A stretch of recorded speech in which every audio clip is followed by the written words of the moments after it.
السلام علیکم ورحمۃ اللہ وبرکاتہ نحمده ونصلی علی رسولہ الکریم اما بعد۔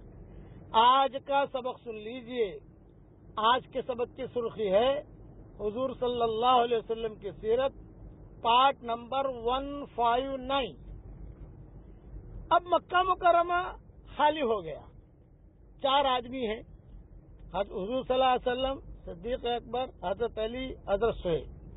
حضرت صہیب کو بھنک پڑ گئی کہ کچھ مشورے ہو رہے ہیں ہجرت کے، تو حضرت صہیب آئے حضور صلی اللہ علیہ وسلم کے پاس اور آ کر یوں کہا کہ حضرت سب لوگ تو جو ہے مدینہ منورہ چلے گئے، میں یہاں ٹھہرا ہوا ہوں، کچھ میں یہ سن رہا ہوں کہ آپ کا بھی سفر مدینہ کا ہونے والا ہے، تو میری ایک تمنا ہے۔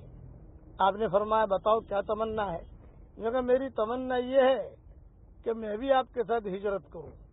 آپ نے فرمایا بھئی ہماری ہجرت ہم نے بہت چھپا کے رکھی ہے، کسی کو بتایا نہیں ہے، تم ہمارے ساتھ ہجرت کرو، کوئی حرج کی بات نہیں ہے، مگر ہم سب ایک ساتھ نکلیں گے، میں، ابو بکر، تو ایک ساتھ نکلیں گے تو یہ ذرا مزہ نہیں رہے گا، مکہ والوں کے نگاہ میں ہم آئیں گے، اس لیے تم پہلے نکل جاؤ اور فلاں جگہ درخت کے نیچے ہماری تمہاری ملاقات ہوگی، وہاں سے ہم سب ساتھ چلیں گے انشاءاللہ۔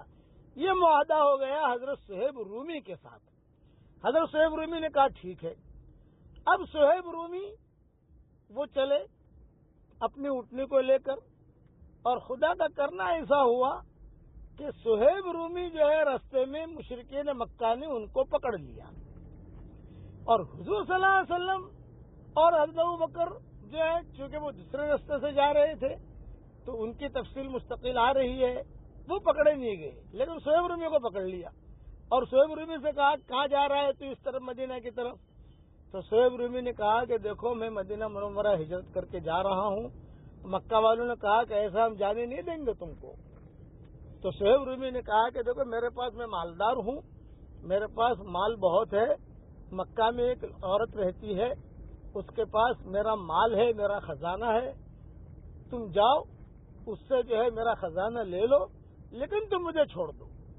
مکہ والوں نے کہا کہ ٹھیک ہے، 10-15 آدمی تھے، ان کو مارا بھی صہیب رومی کو اور باندھا بھی رستے میں، اور یوں کہا کہ پہلے مکہ جا کر تیرے مال پر قبضہ کرتے ہیں، بعد میں تجھ کو چھوڑیں گے۔ پتہ نہیں کہ تو عورت کا نام لے رہا ہے، اس کے پاس مال ہو بھی یا نہ بھی ہو۔ چنانچہ کچھ لوگ تو صہیب رومی کے پاس کھڑے رہے، کچھ لوگ مکہ مکرمہ گئے، اور وہاں جا کر جو ہے انہوں نے اس عورت سے سارا مال لیا، اور سارا مال لے کر پھر جو ہے صہیب رومی کو چھوڑا۔ اب صہیب رومی تو اکیلے پڑ گئے کیونکہ حضور نے دوسرا راستہ اختیار کیا۔ وہ جگہ صہیب رومی کو جہاں ملاقات کی بات تھی وہ جگہ سے تو حضور نکل گئے تھے، وہ تفصیل بعد میں آ رہی ہے، اور صہیب رومی کو چونکہ پکڑ لیا تو وہ پکڑے گئے تھے وہ، اس لیے صہیب رومی جو ہے کافی، یعنی حضور صلی اللہ علیہ وسلم مدینہ منورہ پہنچ گئے، اس کے بعد صہیب رومی پہنچے۔ جب صہیب رومی مدینہ منورہ پہنچے، حضور صلی اللہ علیہ وسلم نے دیکھا کہ صہیب آ رہا ہے، اس لیے صہیب کی فکر تو تھی کہ یہ کہاں رہ گیا، ملا نہیں، تو صہیب رومی کے بارے میں قرآن کی آیتیں نازل ہوئی، وَمِنَ النَّاسِ مَن يَشْرِي نَفْسَهُ ابْتِغَاءَ مَرْضَاتِ اللَّهِ وَاللَّهُ رَءُوفٌ بِالْعِبَادِ۔ بہت اچھے ہیں وہ لوگ کہ جنہوں نے اللہ کے دین کے لیے قربانیاں دی۔ میں ترجمانی کر رہا ہوں، ترجمہ نہیں کر رہا۔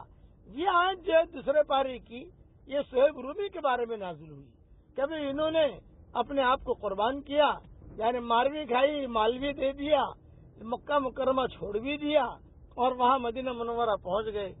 جب حضور صلی اللہ علیہ وسلم سے ملاقات ہوئی صہیب رومی کی ہجرت کے بعد، تو حضور صلی اللہ علیہ وسلم نے یہ آیت پڑھ کے سنائی اور ایک جملہ کہا، ربیح البیع ابا یحییٰ، ربیح البیع ابا یحییٰ، ربیح البیع ابا یحییٰ، اے ابو یحییٰ تیرا سودا کامیاب ہو گیا۔